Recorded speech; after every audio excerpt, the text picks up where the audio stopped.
Good morning, everyone. It's Robert from On My Turntable. Hope you're having a great morning this morning. It is Wednesday morning. It's a coffee kind of morning. I want to continue my A Look At series. In this case, a look at the amazing artist, The Band. One of my favorite groups. I've got so many favorites, but these are definitely one of them. Remarkable artist, remarkable career, short career, but remarkable just the same. And before I do, though, please hit the like and subscribe button below. Thank you to all that have liked and subscribed so far. I greatly appreciate it. I want to continue to put great content out there to be informative and to show you guys some great bands and artists that I have in my collection. And it's with your help that I can do so. It keeps me going and encourages me. Thank you so much for all your great comments. I try to respond to all the comments out there and love you guys to death. So thank you, thank you, thank you. So The Band, great Canadian American group. These five guys coming together to create remarkable sound. Formed in Toronto in 1967 as a group, but with history before that for sure. So the band included Canadians lead vocalist and bassist Rick Danko, multi-instrumentalist and keyboardist Garth Hudson, keyboardist and lead vocalist Richard Manuel, and main songwriter, even though the guys did write a lot of the songs, Robbie Robertson was the main songwriter for the band. Amazing guitarist in his own right as well. And American and lead vocalist and drummer Levon Helm.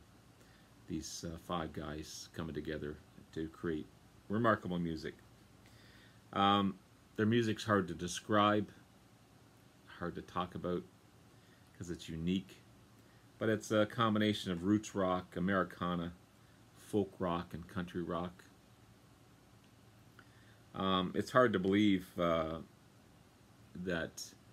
these guys, these Canadian guys, most of them, can capture the feelings of Americana coming from an urban city like Toronto. But they did it. They did it. Between 58 and 63, the group was originally known as the Hawks. And they were a backup band for none other than Ronnie Hawkins. Now, not all of them appear on this album. Robbie Robertson and Levon Helm are on here, and co-wrote a couple of songs. But I don't have all of Ronnie Hawkins. This is the only Ronnie Hawkins album I have. But back in the day, that's where they started. Levon Helm was the original drummer for Ronnie Hawkins right from the start.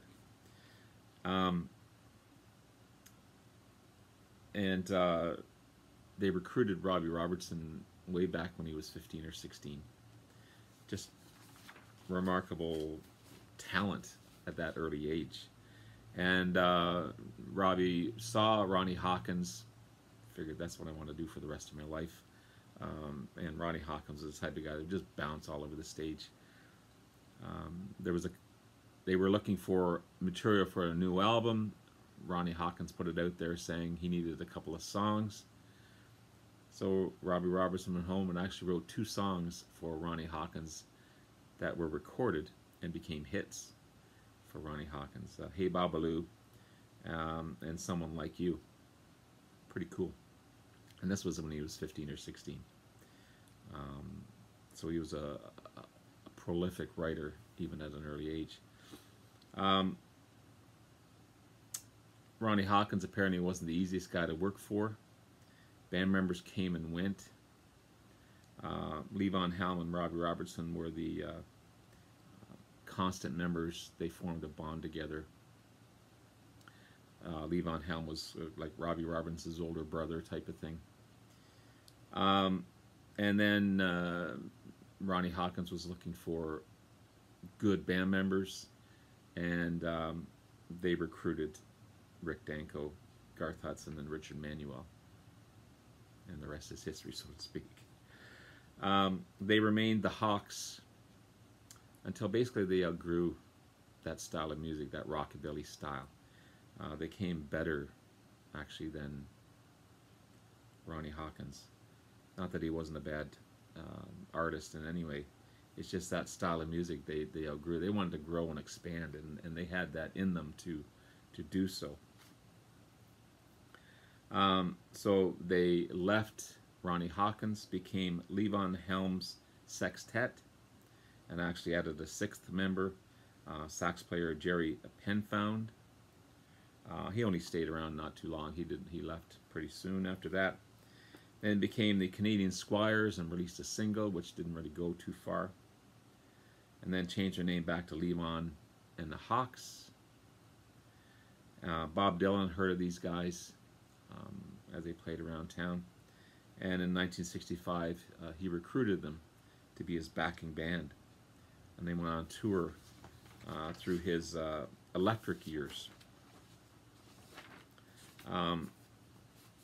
It was a tough time touring with Bob Dylan because fans booed almost every night because they didn't like the electrified sound. They preferred the acoustic Dylan, and it was a rough toll. I mean, how do you know, you're in this business to perform and make money and do well and be acknowledged for your performance, and they got booed every friggin' night of the concert. So Levon Helm actually got tired and bored of it, and he left. He went back to Arkansas, working in the oil fields or something like that. He says, "I'm done. I'm out of here." Because it would have brought, I would do the same thing, I would think. The band eventually ended up in Woodstock, where the famous concert was. They were actually in Woodstock during that concert. They just weren't on the soundtrack. And they moved into this pink house that they found and rented, and began working on music for this album here, music from Big Pink. Remarkable album.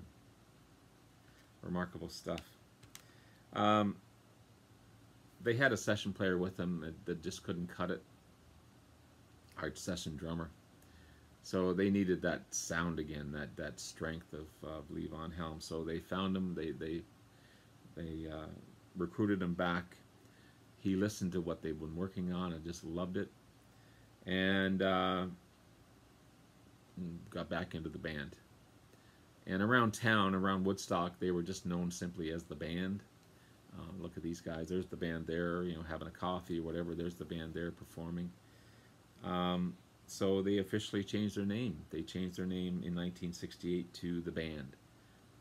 It's just easy. That's what everyone knew them as. Over their career, they released 10 albums. And Bob Dylan was always somewhere in the background. He was collaborating with them, writing songs for them, co-writing songs for them. Never really left. And they actually did a joint tour in 1974.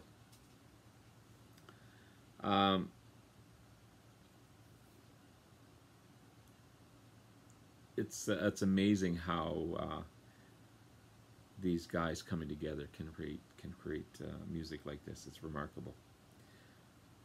So music from Big Pink, an amazing album.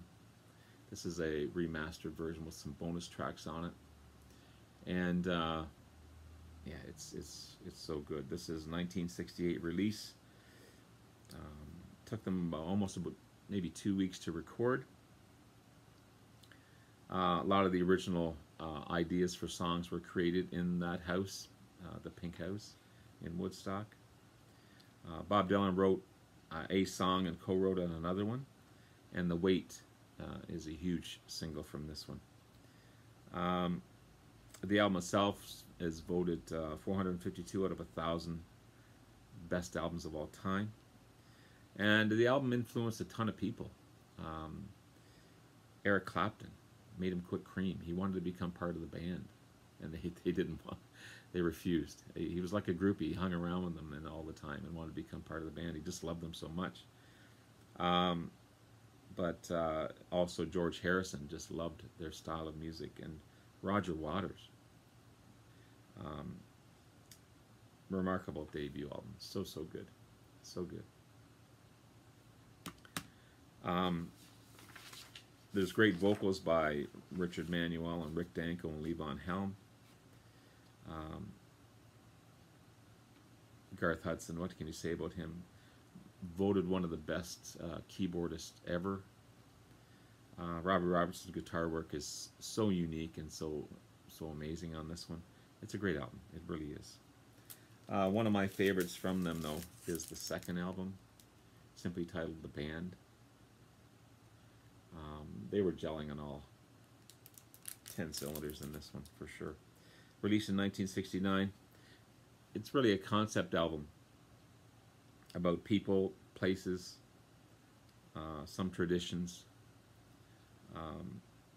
with older types of Americana, the old style Americana. You got great songs, King Harvest, Has Surely Come, Jawbone, Up on Cripple Creek, big single for these guys. Rag Mama Rag, one of my favorites. The Unfaithful Servant. It's one of my favorite albums ever. It really is, and it still stands today. Such a good album. I'm missing their third album, Stage Fright. That's on my list. My list is growing every day of albums I want to get. That was released in 1970. It's a great album as well. Cahoots.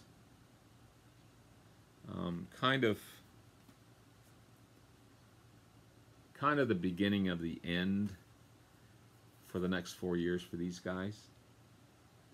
Not the most popular album by them. I like it. I do. I think it holds up. The performances are great. It's got guest vocalist Van Morrison on here, and Libby, Levon Helm's wife, doing some backup vocals. She was his common law wife at the time. It's the first song that a female artist appeared on with the band. Carnival is the big hit off this one. Great song. When I Paint My Masterpiece is a song written by Dylan. 4% Pantomime is co-written by Van Morrison. So it's got some great co-writers on this one. It's a solid album. It really is. It just takes another listen over the previous albums for sure. It doesn't get the liking it deserves, I don't think. But again, all three vocalists are top notch. The playing's top notch as well. Remarkable stuff. So again, it was a 4-year break after that one. And then there was tension in the band. There was drug abuse in the band. There was alcoholism in the band. And they thought the only way that they could get back together was to play music together. So they put this amazing concert together, the Last Waltz, and in hopes that they could mend the ties and get back to the way it was. But unfortunately, all intentions didn't last, and it was the end of the band, unfortunately. But 1978 release is a remarkable album. It really, truly is. Again, they had their issues with drugs. There was one concert where Richard Manuel didn't show up because he couldn't find his drugs, so he didn't make the concert. I mean, that's how bad it got. So this one last ditch effort to put the band together, gather up all their friends, which some remarkable artists on this one, some top-notch, best in the industry artists on this one, and make a documentary out of it, and hire no other than Martin Scorsese to make this movie, The Last Waltz. So you got performances by Bob Dylan, of course, had to be on there. Van Morrison, Joni Mitchell, Neil Young, Eric Clapton, Muddy Waters, the great Muddy Waters, Ronnie Hawkins had to be on there as well. Dr. John, Paul Butterfield, Neil Diamond, Ringo Starr, Ronnie Wood. I mean, just the list of amazing performances on this one. And it's an awesome celebration. But again, it didn't work out the way they wanted to. After the concert, everyone kind of went their own ways, and the band was no more. So Levon Helm went on to a solo career, became part of Ringo Starr's all-star band. Him and Robbie Robertson weren't speaking whatsoever. He felt that he didn't get the writing credit that he deserved. There was tension between the two. This is all told by Robbie Robertson. We don't know if that's what actually happened or not. But that's the story, that he was... and they didn't talk for years and years and years. The last time Robbie Robertson saw him, based on the documentary, was on his deathbed, pretty much. And he wasn't even aware that Robbie Robertson was there. But he said they made their peace together. I can only say what I know. Unfortunately, passed away in 2012, Levon Helm, of cancer. Rick Danko, amazing artist in his own right, bassist for the band, also became part of Ringo's band. Had a great solo career. Became part of the Byrds in 1984. They reformed the band, the band, without Robbie Robertson and Garth Hudson, and toured as the band. But unfortunately passed away of heart failure at age 56 in 1999. Richard Manuel, again, played with the reformed band, and without Robertson and Hudson. And he performed with them until 1986. And just before one of their concerts, committed suicide. Sad tale, sad tale. Garth Hudson, still around, was part of Ringo Starr's All-Star band, sorry.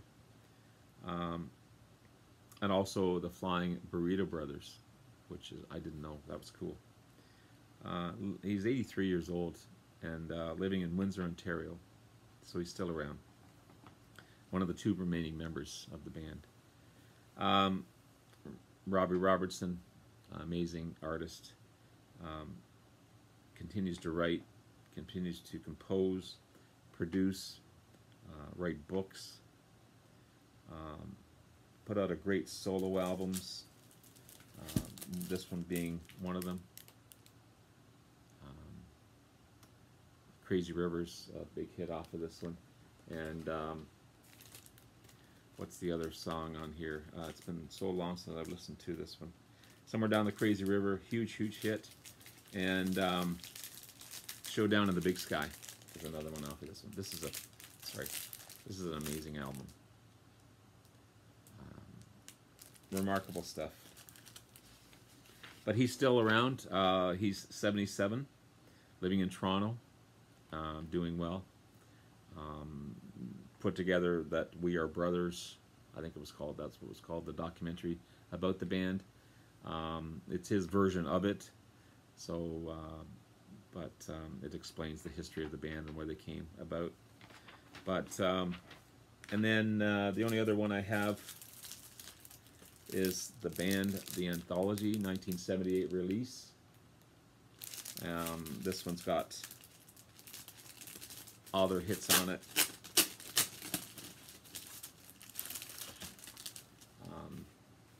It's a double album,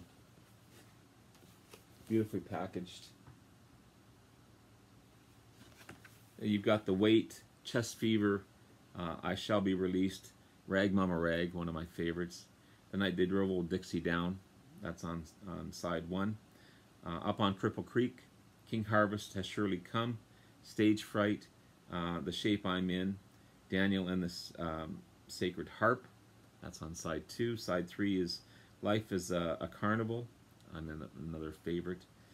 When I Paint My Masterpiece, This Wheel's on Fire, The Great Pretender, and Mystery Train.